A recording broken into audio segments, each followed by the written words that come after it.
اعوذ باللہ من الشیطان الرجیم بسم اللہ الرحمن الرحیم الحمدللہ رب العالمین والصلاۃ والسلام علی محمد وعلی آلہ وسلم۔ انشاءاللہ آج ہم سورہ الطلاق کا مطالعہ کریں گے۔ یہ ایک مدنی صورت ہے، نزول قرآن کے لحاظ سے 99 جبکہ ترتیب قرآن کے لحاظ سے 65ویں 65۔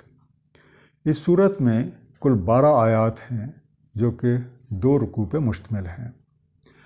لفظ الطلاق کا روٹ طلاق توئے لام کاف، اس روٹ سے بننے والے تقریباً 23 الفاظ قرآن کریم میں موجود ہیں۔ اس کا لغوی مفہوم کسی چیز سے علیحدہ ہو جانے یا کسی چیز یا جگہ کو چھوڑ کر چل دینے کے ہیں۔ قرآن کریم میں الطلاق، طلقہا، طلقتم، طلقتموہن وطلقوہن کے الفاظ میاں بیوی کے ایک دوسرے سے علیحدگی اختیار کر لینے یعنی ڈائیورس کے مفہوم میں آئے ہیں، جبکہ ان طلاقہ، فن طلاقہ، ون طلاقہ اور ان طلاقو کسی جگہ سے چل دینے کے مفہوم میں استعمال ہوئے ہیں، تو انگلش میں آپ کہہ سکتے ہیں ڈپارٹ اور موو آؤٹ۔ اس دعا کے ساتھ کہ اللہ تعالیٰ نبی کریم صلی اللہ علیہ وآلہ وسلم کی وساطت سے ہم سب کو قرآن کریم کا صحیح مفہوم عطا فرمائیں، آئیے مطالعہ قرآن کا آغاز کرتے ہیں۔ سورہ الطلاق۔ یا ایھا نبی، اے نبی، اذا طلقتم النساء، جب آپ طلاق دیں نسواں کو یا خواتین کو، فطلقوہن لعدتہن، تو ان کو طلاق دیں ان کی عدت کے پیش نظر، وأحصوا العدہ، اور شمار رکھیں ان کی عدت کا، واتقوا اللہ ربکم، اور محتاط روی اختیار کریں اللہ تعالیٰ کے بارے میں جو آپ کا رب ہے۔ لا تخرجوہن من بیوتہن ولا یخرجن، مت نکالیں آپ انہیں اپنے گھروں سے اور نہ وہ بذات خود نکلیں، الا ان یاتین بفاحشۃ مبینہ، الا یہ کہ وہ سری فحاشی کریں۔ یہ ایک لمبی آیت ہے، اس لیے اسے 2 سکرینوں پہ کر دیا ہے۔ اس میں لفظ آپ دیکھیں لعدتہن، اس کا روٹ ہے ادو، عدد، عین دال دال، ان کی مدت انتظار، دیر ویٹنگ پیریڈ۔ احسو، ہسی سے بنا، ہے سواد یہ، گنتی کرو، شمار رکھو، کیپ اکاؤنٹ۔ اب اس آیت کا ذرا طرز تخاطب پہ غور کیجیے۔ یا ایھا نبی، اس طرز تخاطب سے ہمیں یہ پتہ چلتا ہے کہ نبی کی وساطت سے ہمیں اللہ تعالیٰ کے احکامات جو ہیں ان کے بارے میں آگاہ کیا جا رہا ہے۔ دراصل اللہ تعالیٰ کمال مہربانی سے ایسے تمام امور جن کا عقل انسانی عدل و انصاف پہ مبنی فیصلہ نہیں کر سکتی، بذات خود اپنے پر حکمت احکامات نازل فرما دیتے ہیں، اور ایسے احکامات میں سے ایک موضوع طلاق ہے جو کہ اس سورہ کا نام ہے۔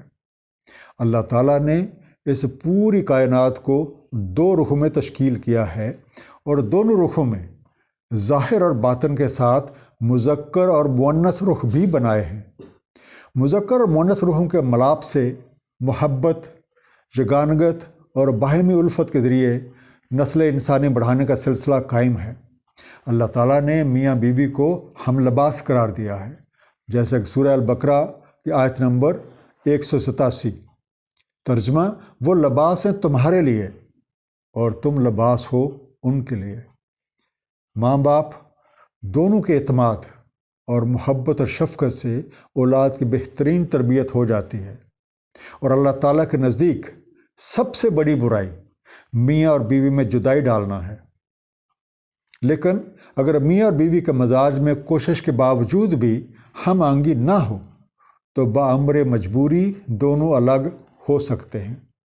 علیحدہ ہونے کے لیے اللہ تعالیٰ نے جو قانون بنایا ہے وہ ہماری رہنمائی کرتا ہے کہ آخر وقت تک کوشش کی جائے کہ گھر بنا رہے۔ علیحدگی یا طلاق دراصل 2 خاندانوں میں افتراق ہے، اللہ کے نزدیک اس ناپسندیدہ فعل سے بچوں پر بہت ہی برے اثرات مرتب ہوتے ہیں۔ وہ بے سہارا ہو جاتے ہیں، ان کے اندر احساس محرومی پیدا ہو جاتا ہے، اور معاشرے میں آگے بڑھنے اور قومی دھارے میں شریک ہونے سے کا حوصلہ پست ہو جاتا ہے۔ قرآن کریم میں عدت پر بہت زور دیا گیا ہے اور اس کی خاص حکمت ہے۔ طلاق کا خیال عموماً غصے کی حالت میں آتا ہے، اور غصے میں مبتلا شخص کو اتنا وقت ضرور دینا چاہیے کہ وہ مکمل عقل و شعور کے ساتھ کوئی فیصلہ کر سکے۔ اسلام دین فطرت ہے، اور اسلام نے فریقین کو یہ موقع دیا ہے کہ عدت کی صورت میں ایک دوسرے کے ساتھ رہیں۔ اس عمل سے غالب امکان ہے کہ دونوں فریقین طلاق کے فیصلے پر نظر ثانی کریں۔ غصہ ہونے پر انہیں بچے بھی یاد آئیں گے، گھر برباد ہونے کا خیال بھی آئے گا، دو خاندانوں کی تباہی کا تصور بھی آئے گا۔ دوست احباب اور خاندان کے بڑے بزرگ بھی سمجھاتے ہیں، جس کے نتیجے میں آدمی صحیح فیصلہ کرنے کے قابل ہو جاتا ہے۔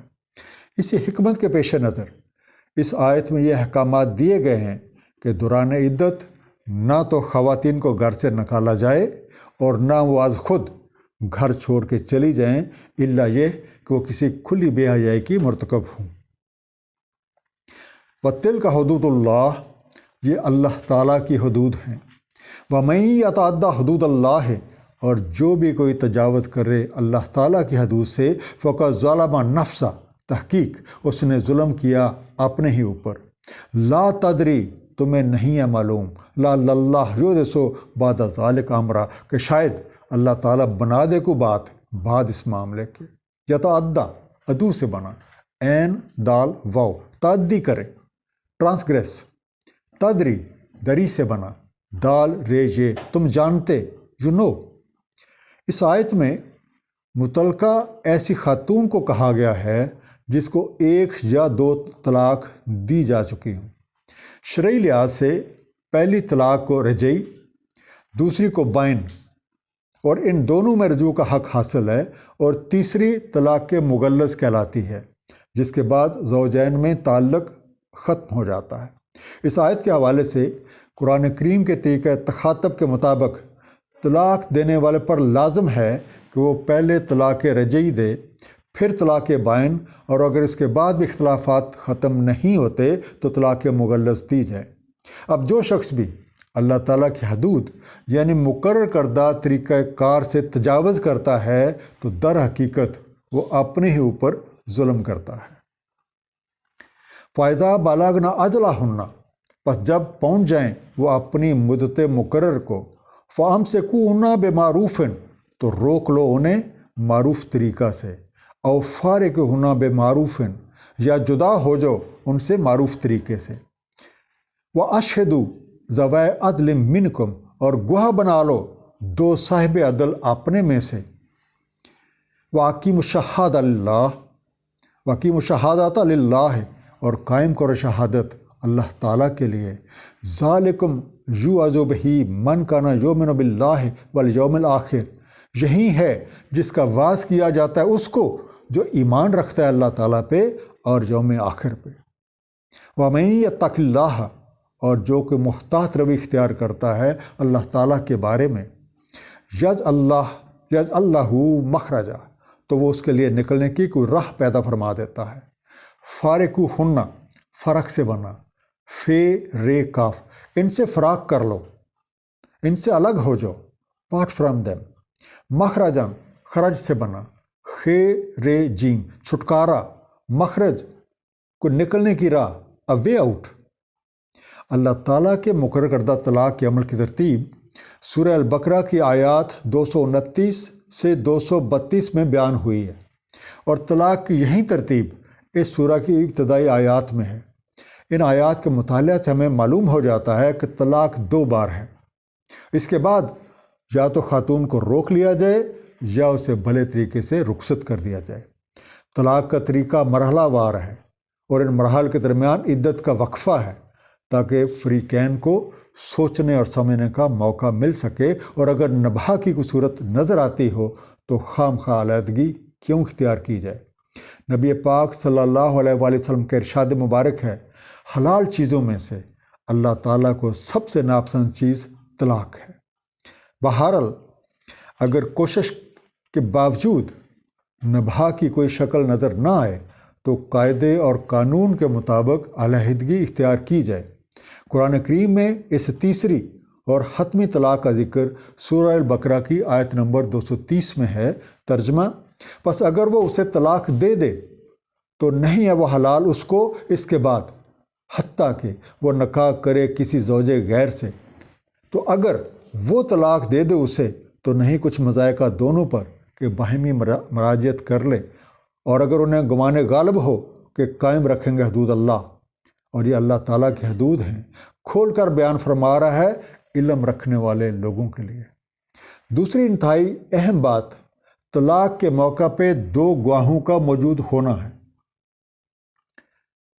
یہ واضح اور بھلے کی بات اور تاکید ہر اس شخص کے لیے ہے جو اللہ تعالیٰ پہ ایمان رکھتا ہے اور اسے یہ معلوم ہے کہ مرنے کے بعد زندگی کے اگلے مرحلے میں اپنے کیے ہوئے سارے اعمال کا مکمل حساب دینا ہے۔ اور اگر ایسے شخص کو ان احکامات کی بجاوری میں کوئی مشکل پیش آئے گی تو انشاءاللہ اللہ تعالیٰ اس کے لیے اس مشکل سے نکلنے کا کوئی نہ کوئی حل ضرور نکال دیں گے۔ وَيَرْزُقْهُ مِنْ حَيْثُ لَا يَحْتَسِبُ، اور اسے رزق دیتا ہے جہاں سے نہ حساب لگایا ہو اس نے۔ وَمَن يَتَوَکَّل، اور جو کوئی توکل رکھتا ہے علی اللہ، اللہ تعالیٰ پہ، فَهُوَ حَسْبُهُ، تو پھر وہ اس کے لیے کافی ہے۔ ان اللہ بالغ امر، بے شک اللہ تعالیٰ پورا کر کے رہتا ہے اپنا کام۔ قَدْ جَعَلَ اللَّهُ لِكُلِّ شَيْءٍ قَدْرًا، تحقیق کر رکھی ہے اللہ تعالیٰ نے ہر شے کی ایک مقدار معین۔ حیثو ہے یہ سے بنا جہاں، ویئر ایور۔ بالغ بلغ سے بنا، بے لام غین پہنچا کرتا ہے، کر کے رہتا ہے، ٹو اٹین اور اکمپلش۔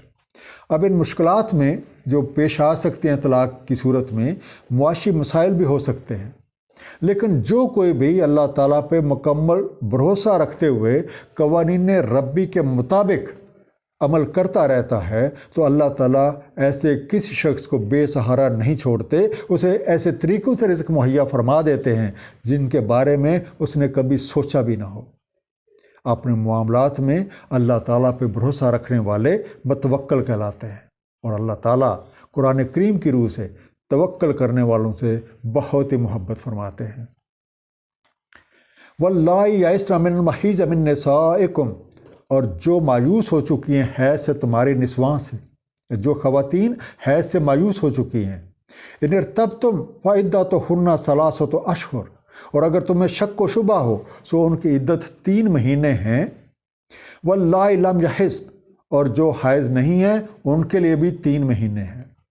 وَأُولَاتُ الْأَحْمَالِ أَجَلُهُنَّ أَن يَضَعْنَ حَمْلَهُنَّ، اور جو حاملہ ہیں ان کی اجل یہ ہے، ان کے لیے مدت یہ ہے کہ ان کا حمل وضع ہو جائے۔ وَمَن يَتَّقِ اللَّهَ، اور جو کوئی محتاط رہتا ہے، جو کوئی محتاط روی اختیار کرتا ہے اللہ تعالیٰ کے احکامات کے بارے میں، یجعل لہ من امرہ یسرا، تو وہ کر دیتا ہے اس کے لیے اس کے معاملات میں آسانی۔ یا اسم یا سے بنا، یہ الف سین نا امید ہو چکی ہیں، have despaired, have given up hope۔ اولات اول سے بنا الف واو لام، جو اس سے پہلے، who before it۔ اب عدت کی عام مدت 3 حیض کا زمانہ ہے، جو کہ قرآن کریم کی سورہ البقرہ آیت نمبر 228 میں بیان ہوئی ہے، جس کا ترجمہ ہے، اور متعلقہ عورتیں روکے رکھیں اپنے آپ کو 3 قروء تک، اور قروء ایک حیض سے، ایک پاکی سے دوسری پاکی یا ایک حیض سے دوسرے حیض کا وقفہ گنا جاتا ہے، اور انہیں حلال نہیں ہے کہ چھپائیں جو کچھ خلق کیا اللہ تعالیٰ نے ان کے ارحام میں، اور اگر وہ ایمان رکھتے ہیں اللہ تعالیٰ پہ اور یوم آخر پہ، اور ان کے شوہر حقدار ہیں انہیں لوٹا لینے کے، اس دوران اگر وہ ارادہ رکھتے ہوں اصلاح کا۔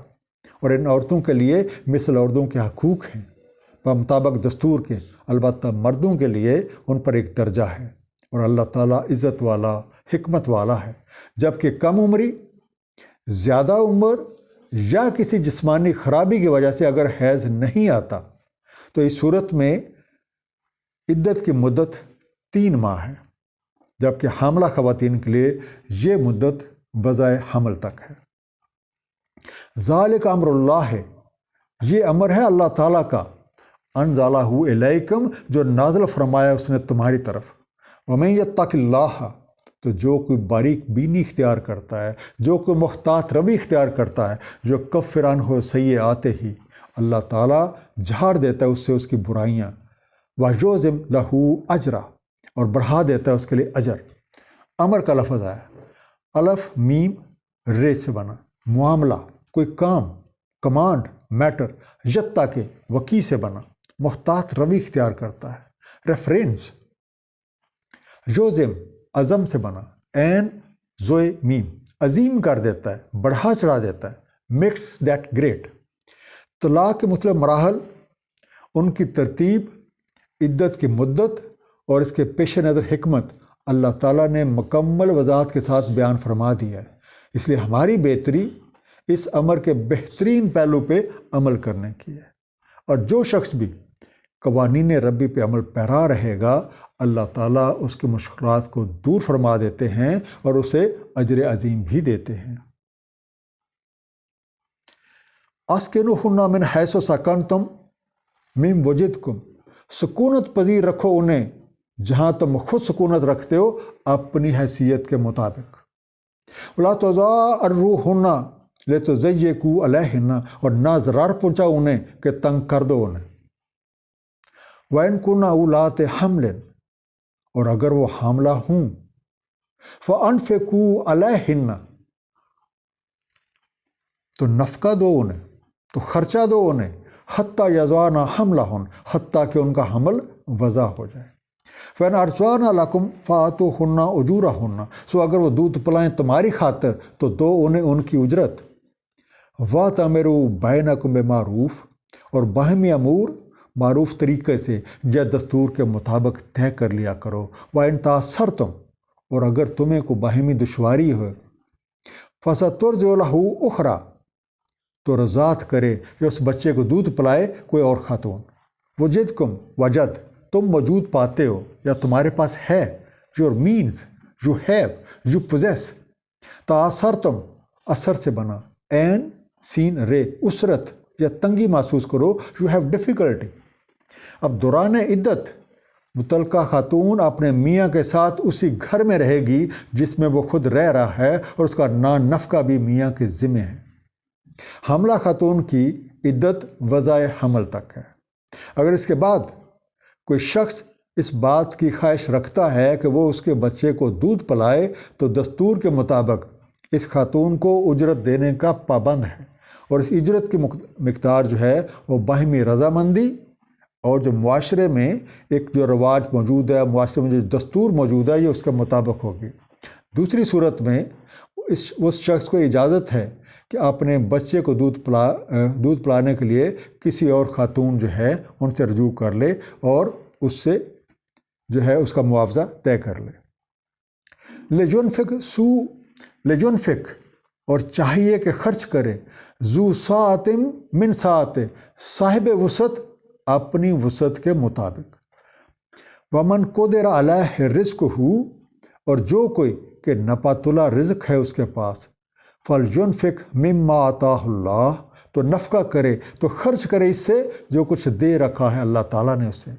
لا یکلف اللہ نفسا الا ما آتاہا، نہیں مکلف فرماتا اللہ تعالیٰ کسی نفس کو مگر جتنا اسے دے رکھا ہے یا جتنی اس کی وسعت ہے۔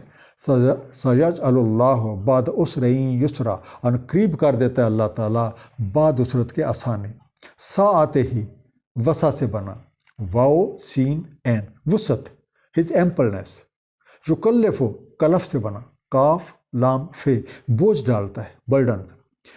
نان نفقہ یا دودھ پلانے کی اجرت کے حوالے سے یہ آیت ہماری رہنمائی کرتی ہے کہ صاحب وسعت اپنی وسعت کے لحاظ سے، اور جس کا ہاتھ تنگ ہو وہ اپنی حیثیت کے لحاظ سے دے۔ فریقین میں سے کسی کو بھی خواہ مخواہ ایک دوسرے کو تنگ کرنے کا حق نہیں پہنچتا۔ وَکَأَیٍّ مِّن قَرْیَةٍ، اور کتنی ہی بستیاں، آتات من امر ربہا، سرتابی کی انہوں نے اپنے رب کے امر سے، وہ رسول ہی، اور اس کے رسولوں سے، فَحَسَبْنَهَا حِسَابًا شَدِيدًا، تو ہم نے محاسبہ کیا ان کا ایک شدید حساب سے۔ وَعَذَّبْنَهَا عَذَابًا نُكْرًا، اور عذاب دیا انہیں ایک انجانا عذاب، ایک ایسا عذاب جو نہ انہوں نے کبھی دیکھا تھا نہ کبھی سنا تھا۔ وَذَاقَتْ وَبَالَ أَمْرِهَا، تو پس چکھا انہوں نے وبال اپنے امور کا، اپنے کاموں کا۔ وَكَانَ عَاقِبَةُ أَمْرِهَا خُسْرًا، اور ہوا انجام ان کے امور کا ایک خسارہ۔ اتت، اتو سے بنا، این تے واو، سر پھیرا، سرکشی کی، ریولٹڈ۔ نکرا، نکر سے بنا، نون کاف رے، جو پہلے نہ سنا نہ دیکھا، اجنبی، بالکل انوکھا، اسٹرینج۔ ان آیات کو محض شخصی قوانین قرار دینا کم سمجھی ہے۔ یہ وہ قوانین ربی ہیں جن کا تعلق ایک فرد سے نہیں بلکہ اس معاشرے سے ہے، اور اسی معاشرے کے اشتراک سے ہی قومیں بنتی ہیں۔ تاریخ اس بات کی گواہ ہے کہ کتنی ہی قومیں اور کتنی معاشرتیں ایسی ہیں جنہوں نے اپنے رب کریم اور اس کے رسولوں کے احکامات سے سرتابی کی، تو قوانین مکافات نے ان کا سخت محاسبہ کیا، جس کی وجہ سے وہ عذاب کے مستحق ہو گئے اور انہیں اپنے کیے ہوئے کاموں کا خمیازہ بھگتنا پڑا۔ اعد اللہ لہم عذابا شدیدا، تیار کر رکھا ہے اللہ تعالیٰ نے ایسے لوگوں کے لیے ایک عذاب شدید۔ فاتقوا اللہ یا اولی الالباب الذین آمنوا، تو پس تقوی حاصل کرو اللہ تعالیٰ سے، اے عقل و دانش رکھنے والے، وہ لوگوں جو ایمان رکھتے ہو۔ قد انزل اللہ علیکم ذکرا، تحقیق اللہ تعالیٰ نے نازل فرما دیا تمہاری طرف ایک یاد دہانی۔ عدہ، عدد سے بنا، عین دال دال، مہیا کر رکھا ہے، ہیز ٹیلیڈ اور کوئنسائڈڈ۔ ذکر، ذکر، ایک ذکر، بطور ذکر، اور ریممبرنس، ایک یاد دہانی۔ نافرمانوں نے اپنے اعمال کے تباہ کن نتائج کا مزہ چکھا۔ ظاہر ہے جب کوئی شخص اپنے رب کے احکامات کی بجائے خود ساختہ قواعد و ضوابط پر عمل کرے گا تو اس کا انجام سوائے تباہی اور بربادی کے کیا ہو سکتا ہے۔ اس یاد دہانی کے ذریعے ہمیں متنبہ کیا جا رہا ہے کہ اپنی عقل و دانش کو کام میں لا کے خود یہ اندازہ لگا لیں کہ ہمارا طرز عمل کیا ہونا چاہیے، اور یقیناً ایک بہتر طرز عمل اللہ تعالیٰ کے احکامات پہ نبیوں اور رسولوں کے تعلیم کردہ طریقوں کے مطابق عمل کرنے میں ہے۔ رسول یتلو علیکم آیات اللہ مبینات، ایک رسول تلاوت فرماتا ہے تمہارے اوپر اللہ تعالیٰ کی آیات بینات، لیخرج الذین آمنوا وعملوا الصالحات، تاکہ نکال لے جائے جو ایمان لائے ہیں اور جو اعمال صالح کرتے ہیں، من الظلمات الی النور، تاریکیوں سے نور کی طرف۔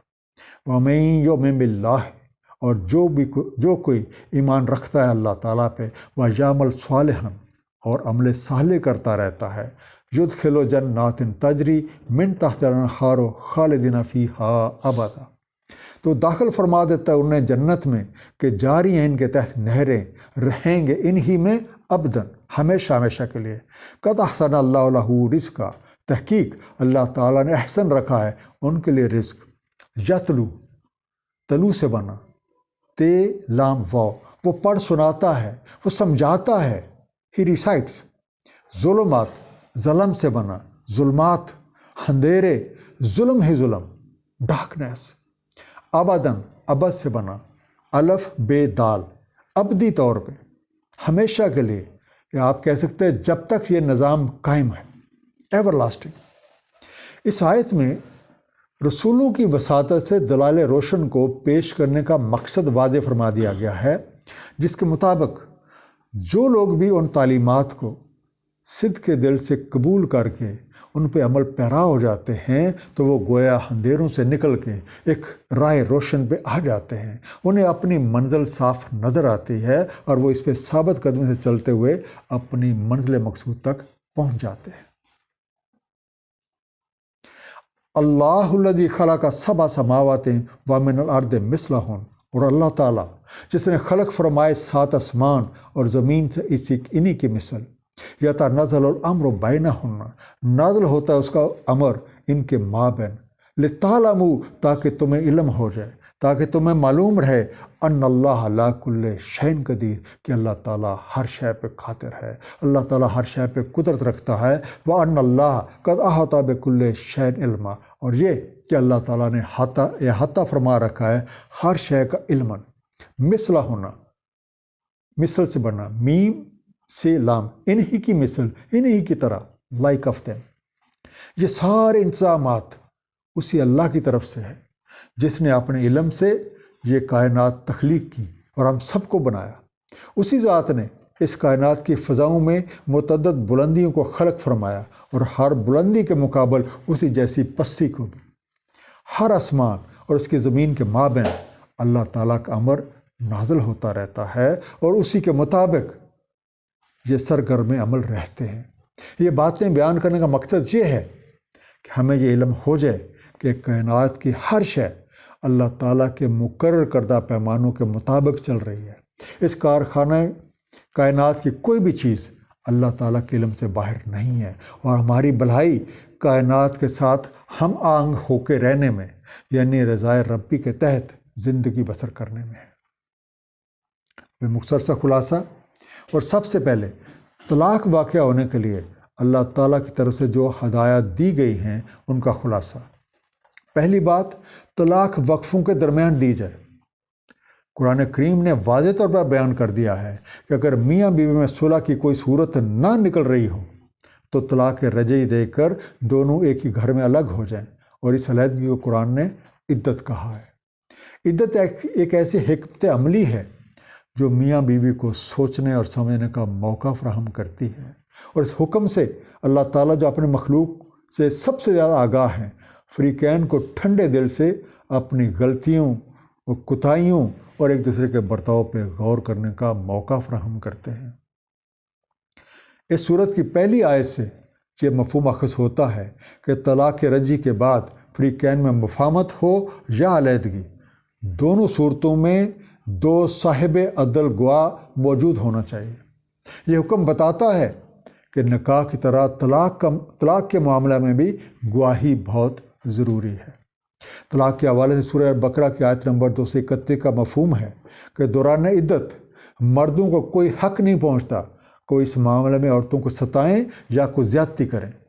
جو شخص بھی ایسا کرتا ہے اور قرآن کریم کی قرآن حکمت، طلاق کی قرآن حکمت اور ترتیب کو بلائے طاق رکھ دیتا ہے، اس بات کو اللہ تعالیٰ آیات کا کھیل تماشا بنا دینے سے تشبیہ دیتے ہیں اور ایسے لوگوں کو خوفناک عذاب کی خبر دیتے ہیں۔ جب کسی خاتون کو طلاق مغلظ دے دی جائے، وہ اس شوہر کے نکاح سے نکل جاتی ہے۔ اب مرد کا کوئی اختیار اور تعلق اس خاتون سے باقی نہیں رہ جاتا۔ اب وہ خاتون کسی دوسرے سے نکاح کر کے اپنا گھر بسا سکتی ہے۔ بالفرض محال اگر دوسرے شوہر کا انتقال ہو جائے یا وہ بھی قرآن کریم کی بیان کردہ ترتیب کے مطابق طلاق دے دے تو وہ خاتون اپنے شوہر سے شادی کر سکتی ہے، ورنہ نہیں۔ اس سخت حکم کی توجیہ یہ ہے کہ دونوں میاں بیوی اپنے ذہنوں میں یہ باور کر لیں کہ طلاق مغلظ واقع ہونے کے بعد موافقت کا دروازہ بند ہو جائے گا، اس لیے پہلے ہی اچھی طرح غور کر لیں۔ اس کائنات کی بنیاد اللہ تعالیٰ کا علم ہے۔ یہاں سب چیزیں اپنے مقصد تخلیق کے تحت سرگرم عمل ہیں، اور ہماری کامیابی اس کائنات کے ساتھ ہم آہنگ ہونے، یعنی احکامات الہیہ پہ سیرت نبوی صلی اللہ علیہ وآلہ وسلم کی روشنی میں زندگی گزارنے میں ہے۔ صدق اللہ العلی العظیم، صلی اللہ تعالی علی حبیب محمد وآلہ وسلم۔